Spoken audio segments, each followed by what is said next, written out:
the screen fades from darkness. A river moves silently through mist, untouched, ancient. Before America had a name, before borders were drawn, this land was already being fought over. Small in size, yet positioned at the center of colonial ambition. A place where three empires collided, traded, and vanished into history. Sweden built settlements that would not last. The Dutch claimed it through force. The British reshaped it into something far larger than itself. And in the end, this narrow strip of land did something unexpected. It became the first to define a nation. This is not just a story about a state. This is the story of how power begins, in the smallest places. Delaware's history is a study in contrast, a small geographic footprint that repeatedly played an outsized role in major political, economic, and legal transformations in North America. Its story stretches from pre-colonial, indigenous societies through layered European, imperial competition, into revolutionary state building, and finally into a modern corporate legal hub that influences global business structure. Long before European rival, the region now known as Delaware was home to indigenous peoples, particularly the Lenape. These communities were not static or isolated. They were part of expansive trade and cultural networks spanning the mid-Atlantic. Their settlements were closely tied to seasonal cycles, river systems, and forest ecology.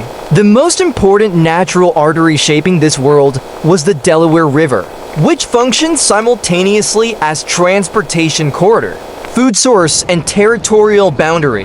Archaeological and anthropological evidence suggests that these communities maintained complex diplomatic relationships with neighboring tribes, using both cooperation and conflict to manage resources. The arrival of Europeans in the early 17th century disrupted these systems fundamentally. In 1609, Henry Hudson explored the region while sailing under Dutch commission. His voyage was not intended as settlement, but as commercial reconnaissance, seeking a northwest passage and profitable trade routes. The reports generated from his expedition triggered Dutch interest in the region, leading to the establishment of trading posts along the river systems of what would become New Netherland. The Dutch presence was primarily economic, rather than demographic in its early phase. Fortified trading settlements were established to control the fur trade, but population density remained low. This limited occupation left space for competing European powers to enter the region, setting the stage for colonial rivalry. In 1638, Sweden inserted itself into this competition by founding New Sweden colony along the lower Delaware River. This colony was relatively small but strategically positioned. Swedish colonial administrators pursued a model that relied on fortified settlements, agricultural development, and selective cooperation with indigenous communities.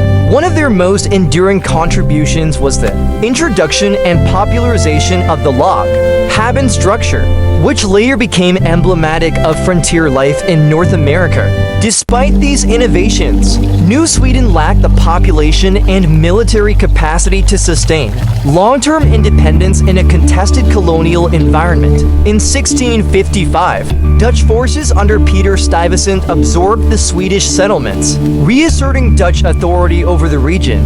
However, this second phase of Dutch control was also short-lived. By 1664, English naval power displaced Dutch authority across much of the mid-Atlantic seaboard, including Delaware. This transfer of control was part of a broader imperial restructuring as England consolidated its colonial holdings in North America.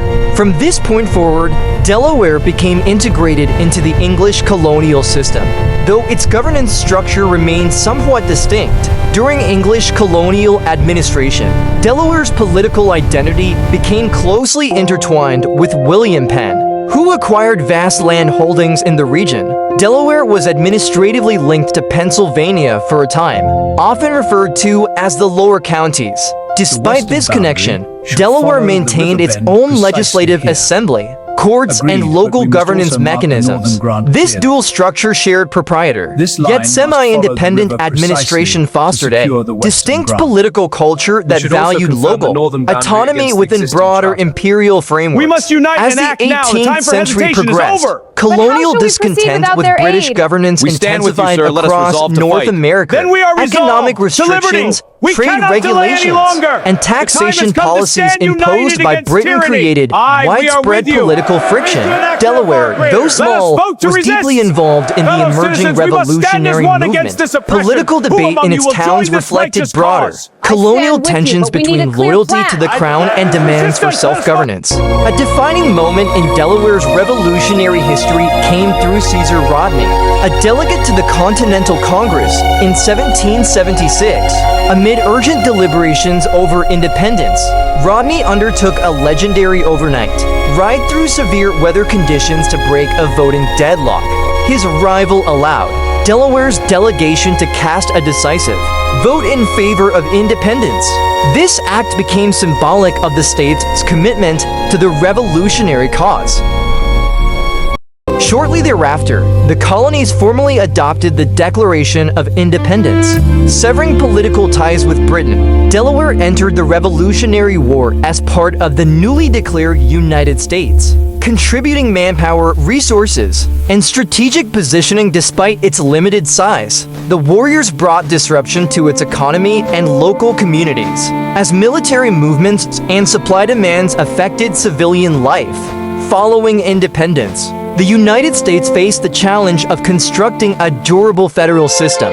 Delaware once again played a pivotal role in this foundational phase. On December 7, 1787, it became the first state to ratify the United States Constitution. This decision was not merely symbolic. It signaled political confidence in the new federal structure at the moment. When its success was uncertain, Delaware's early ratification helped generate momentum for other states, reinforcing the viability of the constitutional framework. This act cemented its enduring identity as the first state. In the early republic, Delaware remained relatively small in population and economy compared to neighboring states, but its strategic location between major urban centers like Philadelphia and Baltimore gave it continued relevance in trade and transportation. Networks, agricultural production remained important, but gradually industrial activity began to expand. The 19th century introduced new contradictions, particularly during the American Civil War.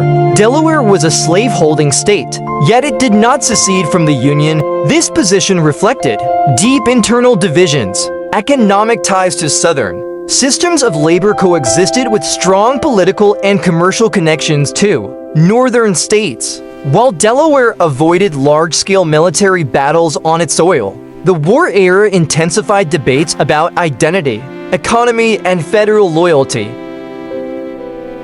After the Civil War, Delaware's economic trajectory began shifting more decisively toward industrialization. Wilmington emerged as a major manufacturing hub, specializing in shipbuilding, leather goods, explosives, and chemical production.